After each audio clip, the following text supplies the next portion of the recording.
मैं हूं आपके साथ मोनिका गुप्ता और आप देख रहे हैं हर खबर बुलेटिन की शुरुआत करेंगे इस वक्त की बड़ी खबर के साथ। पुलवामा आतंकी हमले की बरसी है आज। सीएम मनोहर लाल ने शहीदों को श्रद्धांजलि दी है। मां भारती के वीर सपूतों को मेरा कोटि कोटि नमन, ये कहा सीएम मनोहर लाल ने। इस वक्त की ये बड़ी और अहम खबर आपके सामने। आपको बता दें कि आज पुलवामा हमले की बरसी है और उसको लेकर प्रदेश के मुखिया सीएम मनोहर लाल ने शहीदों को श्रद्धांजलि दी और उन्हें नमन किया। ट्वीट सीएम मनोहर लाल ने किया है, ट्वीट आपको दिखा रहे हैं। पुलवामा आतंकी हमले की आज बरसी है, इसको लेकर शहीदों को नमन करते हुए प्रदेश के मुखिया सीएम मनोहर लाल ने ट्वीट किया।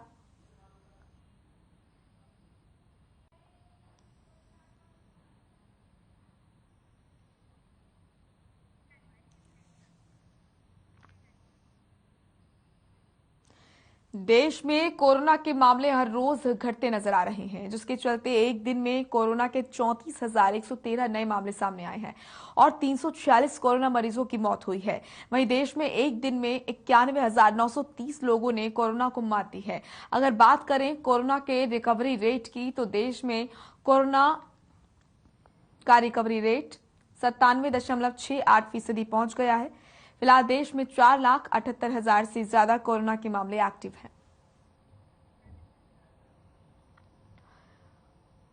तो हरियाणा प्रदेश के लिए ये राहत भरी खबर है। देश में भी मामले अब लगातार घटते हुए नजर आ रहे हैं। कोरोना संक्रमण की जो रफ्तार है वो धीमी हो रही है।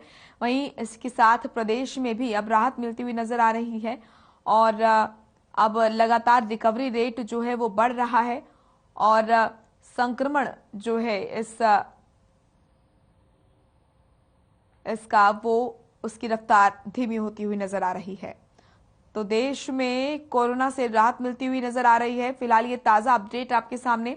ताजा आंकड़ों से पता चलता है कि अब लगातार धीरे धीरे जो कोरोना संक्रमण है वो कम होता हुआ नजर आ रहा है।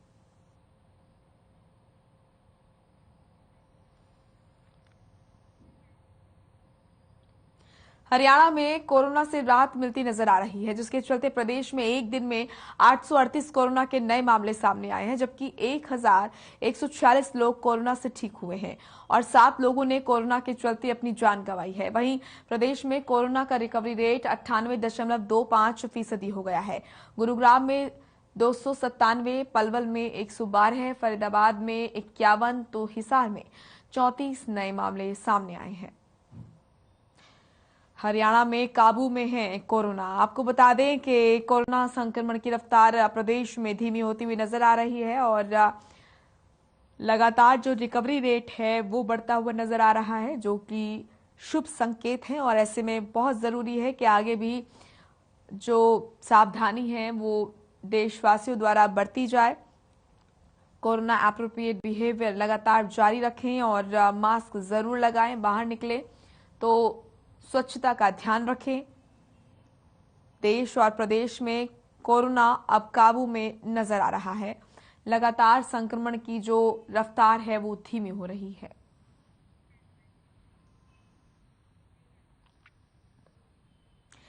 सीएम मनोहर लाल ने मानेसर में 500 बिस्तरों के ईएसआई अस्पताल का शिलान्यास किया। इस दौरान केंद्रीय मंत्री भूपेंद्र यादव और डिप्टी सीएम दुष्यंत चौटाला भी मौजूद रहे। अस्पताल बनने से गुरुग्राम जिले के अलावा महेंद्रगढ़, नूंह और रेवाड़ी के लगभग 6 लाख से ज्यादा लोगों को इससे लाभ मिलेगा। करोड़ों की लागत से बनने वाले इस अस्पताल में लोगों को आपातकालीन ओपीडी, आईसीयू जैसी सुविधाएं दी जाएंगी।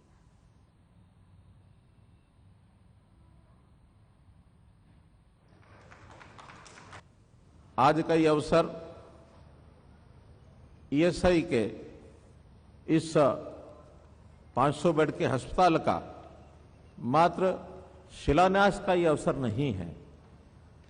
वास्तव में तो ये जो श्रम शक्ति है, बहुत बड़ा एक वर्ग हमारा ये है। श्रम शक्ति अगर मैं कहूं कि विश्व के निर्माता के नाते से किसी की सबसे बड़ी भागीदारी है तो हमारी श्रम शक्ति से है। सुई से जहाज तक बनाने में, निर्माण करने में इस श्रम शक्ति का एक बहुत बड़ा योगदान होता है। इस श्रम शक्ति के खुशहाली के लिए, इसकी हर प्रकार की चिंता करने के लिए आखिर तो सरकारी व्यवस्था को आगे आना होता है। तो आज ये 500 बेड का जो हॉस्पिटल है, इसके शिलान्यास का मतलब इस श्रम शक्ति का विश्वास जगाना है कि हमारी भी चिंता पूरे प्रकार से होगी, चाहे वो केंद्र सरकार है, अलग अलग विभाग हैं, चाहे हरियाणा सरकार है, अलग अलग विभाग हैं, सभी को इन चीज़ों के लिए और हम लोग तैयार रखते हैं कि समाज का वो वर्ग जो किन्हीं कारणों से कठिनाइयां अपने जीवन यापन को चलाने के लिए महसूस करते हैं, हर प्रकार का लाभ उनको मिलना चाहिए। हरियाणा सरकार का हम धन्यवाद करना चाहते हैं कि श्रम मंत्रालय भारत सरकार को उन्होंने ये 8 एकड़ जमीन उपलब्ध कराई है। 500 बेड का सुपर स्पेशलिटी अस्पताल यहाँ पे हम प्रारंभ करने जा रहे हैं। मैं विशेष रूप से हरियाणा के मुख्यमंत्री जी, उप मुख्यमंत्री जी को आभार व्यक्त करना चाहता हूँ। और निश्चित रूप से जैसा आज कहा गया है कि हिसार में, करनाल में, पानीपत में जो ESIC के लिए हरियाणा सरकार द्वारा जो जमीन उपलब्ध कराई है, उस पर भी शीघ्र कार्रवाई करके हरियाणा सरकार की कल्याणकारी नीतियों के अंतर्गत इस प्रकार के अस्पतालों को प्रारंभ किया जाए। सर, नर्सिंग स्टाफ कॉलेज आज ये विषय आया है, निश्चित रूप से हमने जमीन की मांग करी है, क्योंकि ESIC का एक बढ़िया मेडिकल कॉलेज फरीदाबाद में चलता है, तो उसको भी हम लोग पूरा करेंगे। बड़ी सौगात मानेसर के लिए है, जहाँ 6 लाख से ऊपर रजिस्टर्ड इंश्योरेंस पर्सन है यहाँ पर, और इस पूरे क्षेत्र को एक नई दिशा ये हॉस्पिटल देगा। साथ में केंद्र ने जो हमारी नर्सिंग कॉलेज की मांग मानी है, तुरंत उसके लिए भी लैंड एलोकेट हम करेंगे इसी के एडजॉइनिंग, जिससे यहाँ पर हॉस्पिटल के साथ साथ मेडिकल कॉलेज भी मिले। मैं तो आभार प्रकट करूँगा भूपेंद्र यादव जी का, जिनको हमने 6 प्रपोजल भेजे, उनमें से एक का आज इनॉग्रेशन किया है और 5 को इस वित्त वर्ष जो 22-23 का शुरू होगा, हमें पूरी उम्मीद है कि उनकी भी कंस्ट्रक्शन और उसकी कंप्लीशन 2024 से पहले हम करने का काम करेंगे, जिससे देश के अंदर हरियाणा वो राज्य बने जो अपने तमाम IPs को पूरी सुविधा ESI की दिलवाने का काम करें। आज का दिन उद्योग नगरी मानेसर के लिए एक ऐतिहासिक दिन है। बहुत बड़ी उपलब्धि आज भारत सरकार और राज्य सरकार की तरफ से दी गई है, जिसके लिए हम हरियाणा के यशस्वी मुख्यमंत्री माननीय मनोहर लाल जी का और केंद्रीय श्रम एवं पर्यावरण मंत्री श्री भूपेंद्र यादव जी का अभिनंदन करते हैं, स्वागत करते हैं और आभार व्यक्त करते हैं। ये जो उद्योग नगरी मानेसर है, इसके साथ साथ निश्चित रूप से पूरे दक्षिण हरियाणा के लिए ऐतिहासिक दिन है आज, क्योंकि चाहे वो बावल हो, चाहे वो रेवाड़ी हो, चाहे वो सोना मेवात का इंडस्ट्रीज एरिया हो।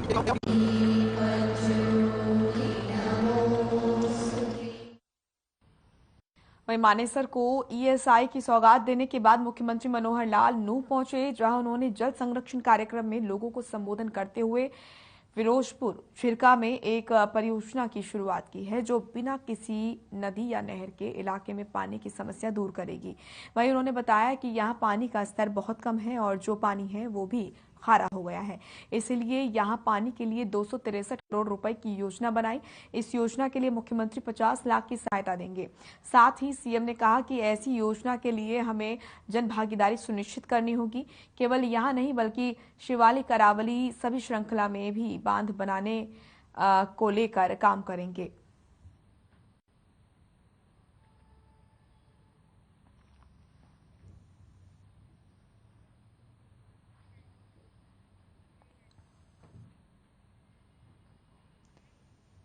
मुख्यमंत्री मनोहर लाल नूंह के लघु सचिवालय पहुंचे, जहां सीएम ने कहा कि आकांक्षी जिला रूपांतरण कार्यक्रम के तहत सभी मुख्य बिंदुओं पर फोकस करते हुए नूंह जिला का सर्वांगीण विकास करवाया जाएगा और विकास के मामले में नूंह को अग्रणी जिला बनाया जाएगा। राज्य स्तर के साथ साथ स्थानीय स्तर पर संबंधित विभागों के अधिकारी मुख्य बिंदुओं पर तेजी से कार्य करें, ताकि सरकार की जनहितकारी योजनाओं और कार्यक्रमों का जनता को बेहतर ढंग से लाभ मिल सके।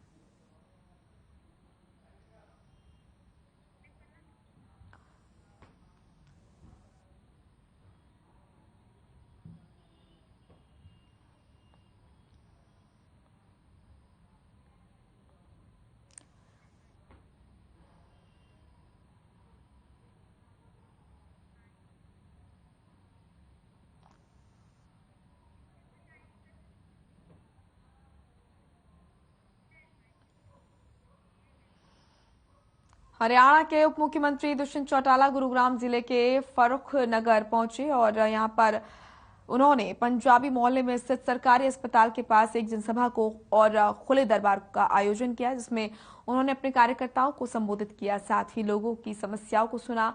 वहीं इस मौके पर जिला अध्यक्ष ऋषिराज राणा, पूर्व विधायक गंगाराम, पूर्व विधायक रामवीर कटारिया, हल्का अध्यक्ष रवि खुराना और काफी संख्या में कार्यकर्ता भी मौजूद रहे। वहीं उप मुख्यमंत्री ने कहा कि मानेसर में 500 बेड का ईएसआई अस्पताल बना है, अब आगे और भी विकास कार्य होते रहेंगे।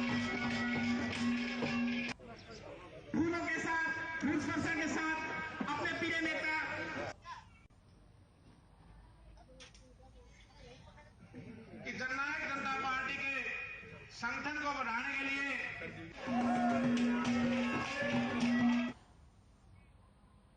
वहीं चंडीगढ़ में कांग्रेस महासचिव रणदीप सुरजेवाला ने प्रेस कॉन्फ्रेंस कर मोदी सरकार को जमकर घेरा।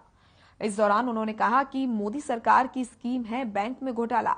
साथ ही कहा कि मोदी सरकार की नाक के नीचे 22,442 करोड़ का बैंक घोटाला हुआ है और एनपीए में 21 लाख करोड़ का इजाफा हुआ है। वहीं सुरजेवाला ने कहा कि लूटो और भागो की नीति मोदी सरकार ने बनाई है।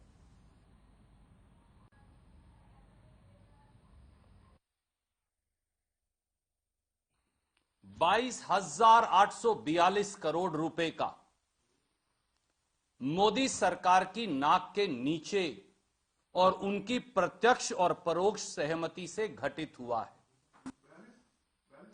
22,842 करोड़ रुपए का। I'll give you all the details। साथियों, 3 तथ्य, इससे पहले कि मैं मेरी बात शुरू करूं, 3 तथ्य इस देश के लोगों को जानना जरूरी है। नंबर 1, पिछले 7.5 साल में मोदी सरकार में 5 लाख, और चौंकिए मत, 5,35,000 करोड़ रुपए के बैंक फ्रॉड हुए हैं। मैं फिर दोहराता हूं, 3 महत्वपूर्ण तथ्य। पिछले 7.5 साल में मोदी सरकार में 5,35,000 करोड़ रुपए के बैंक फ्रॉड्स हुए हैं।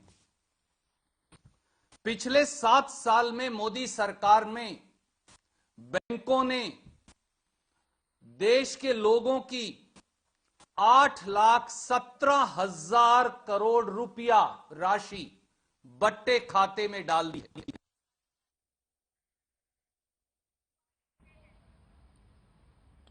चलिए इस वक्त की बड़ी खबर का रुख करेंगे। हरियाणा में बड़ा प्रशासनिक फेरबदल हुआ है। आपको बता दें कि 15 आईपीएस अधिकारियों के तबादले हुए हैं। इस वक्त की बड़ी और अहम जानकारी, हरियाणा में देर रात हुआ प्रशासनिक फेरबदल। हरियाणा में देर रात 15 आईपीएस के तबादले हुए, ट्रांसफर तत्काल प्रभाव से लागू करते हुए हैं। हरियाणा में देर रात हुए हैं 15 आईपीएस अफसर के तबादले।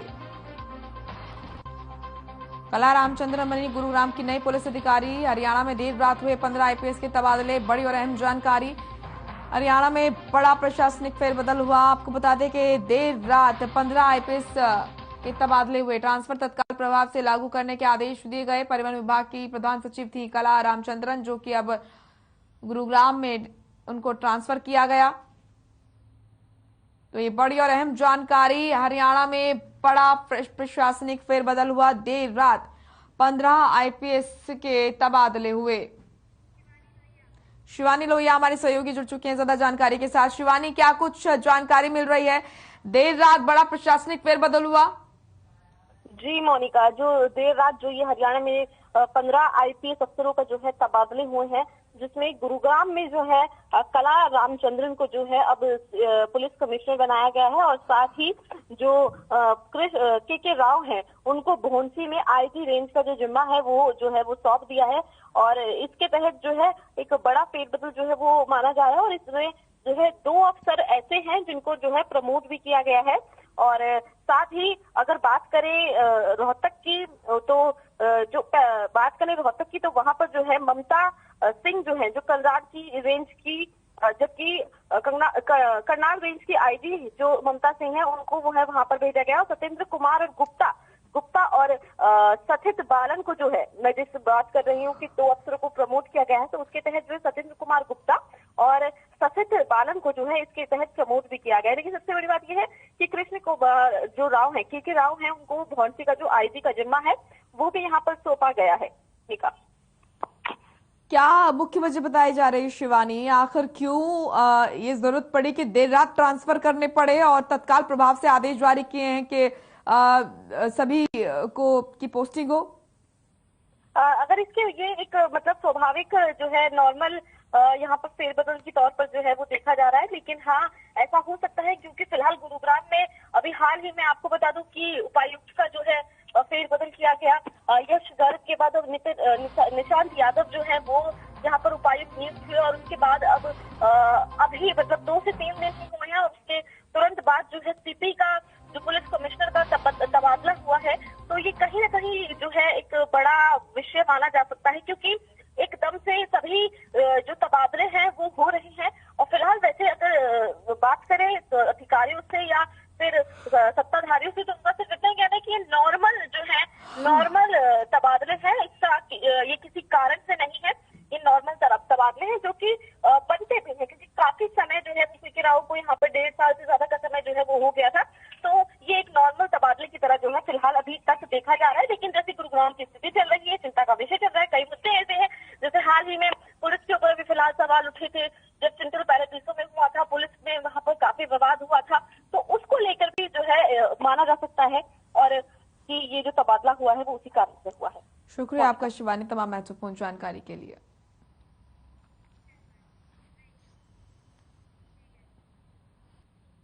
ब्रेक के बाद स्वागत है आपका। रुक करेंगे खबरों का। भिवानी पहुंचे जेजेपी राष्ट्रीय महासचिव दिग्विजय चौटाला ने अपने पिता अजय चौटाला की रिहाई पर बयान देते हुए कहा कि सोनिया गांधी को गुमराह कर कांग्रेस नेताओं ने षड्यंत्र रचकर अजय चौटाला को सलाखों के पीछे भेजा था।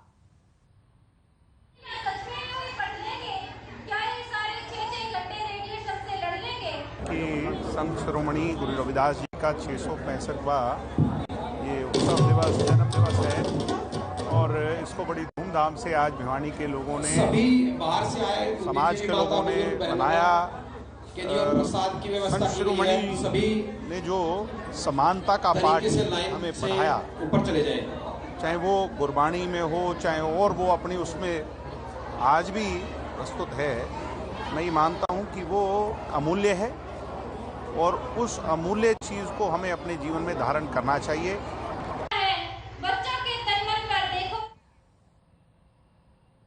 कृषि और पशुपालन मंत्री जेपी दलाल ने प्रदेश में गौ संरक्षण और संवर्धन कानून को और अधिक प्रभावी ढंग से लागू किया, जिसमें उन्होंने गौशाला को आत्मनिर्भर बनाने के लिए खाद को गौमूत्र और गोबर से तैयार की जो जैविक खेती में प्रयोग की जाएगी। साथ ही कहा कि सरकार ने किसानों और गरीबों के हित को हमेशा सर्वोपरि रखा है। साथ ही उन्होंने बताया कि भिवानी में 25 से 27 फरवरी तक प्रदेश में स्तरीय पशु मेला होगा और यहाँ पर जो भव्य और आकर्षक भी होगा। साथ ही प्रदेश की सर्वश्रेष्ठ पशु प्रदर्शनी भी शामिल होंगे। इस खेड़ा गांव की गौशाला में बहुत ही शानदार कार्यक्रम में हिस्सा लिया और हमारे लोहारू क्षेत्र के सारे किसान भाई गौवंश को बचाने के लिए अपनी नेक कमाई में से सब योगदान देते हैं।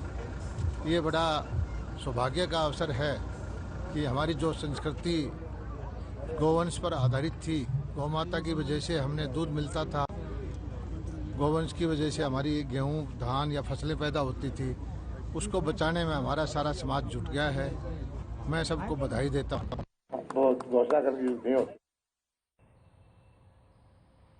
वहीं बादली के विधायक कुलदीप वत्स भिवानी पहुंचे। वहीं कार्यक्रम के दौरान उन्होंने बीजेपी पर निशाना साधा। साथ ही कहा कि 5 राज्यों में हो रहे चुनाव में 4 राज्यों में तो कांग्रेस पार्टी बहुमत से सरकार बनाएगी, लेकिन यूपी में सरकार नहीं तो किंग मेकर की भूमिका में कांग्रेस रहेगी। उन्होंने कहा कि प्रियंका गांधी ने यूपी में कैडर खड़ा कर दिया है। हालांकि पहले कांग्रेस का कुछ नहीं था, लेकिन अब कांग्रेस किंग मेकर बनेगी।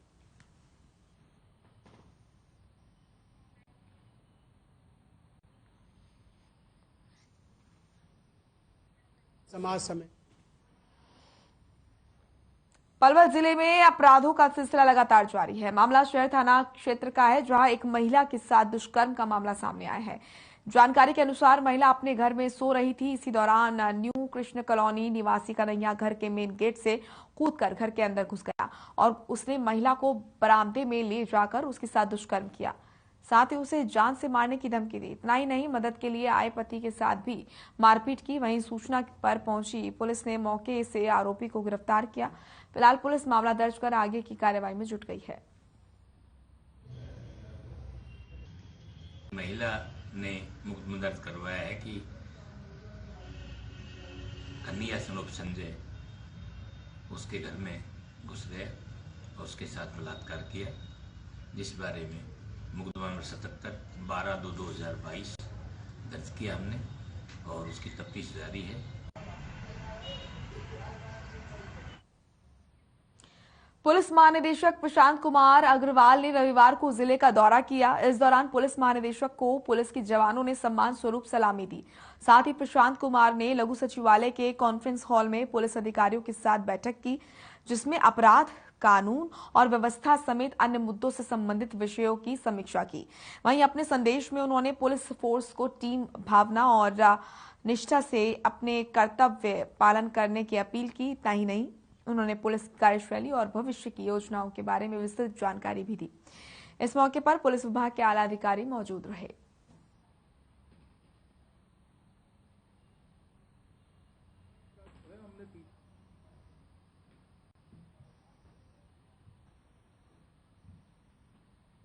और जो भी इस तरीके केसेस हैं उनको जो है कल एक पुलिस टीम पर हमला किया, जिसमें नशा मुक्त को लेकर वो अभियान कर रहे थे। ओडर के पुराना जीटी रोड स्थित पेट्रोल पंप के सामने एक गेस्ट हाउस में युवक का शव कमरे में मिला। लोगों ने इसकी सूचना गेस्ट हाउस मालिक को दी, जिसके बाद पुलिस को मामले के बारे में बताया गया। सूचना के बाद पुलिस की टीम मौके पर पहुंची। पुलिस ने पाया कि मृतक के चेहरे और आंख पर चोट के निशान हैं। मामले की जानकारी परिजनों को दी गई। मृतक के भाई ने बताया कि वो कल घर से निकला था और 4 लोगों ने उसे रोककर गेस्ट हाउस में शराब पिलाई और उसकी हत्या कर दी। कल शाम को इन्होंने 4 आदमियों ने बैठ के वहाँ शराब पी है। शराब पीते वक्त पता लगा कि जीने से गिर गया और इन्होंने उसको उठा के उसी कमरे में सुला दिया। सुबह ये गए, जब इन्होंने देखा तो मृत हालत में पड़ा था, तो सूचना दी, उसके परिवार वालों को बुलाया। परिवार वाले आए, उन्होंने दरखास्त दी भाई हमारे आदमी को शराब पिला के मारा है। उस पर हमने 302 का मुकदमा दर्ज कर दिया और पोस्टमार्टम के लिए नाश को जनरल हॉस्पिटल पर भेज दिया गया। ये जी 3-4 महीने से ये लाए घर से बुला के दारू वारू पियाई और दारू पी के मार दी होगी।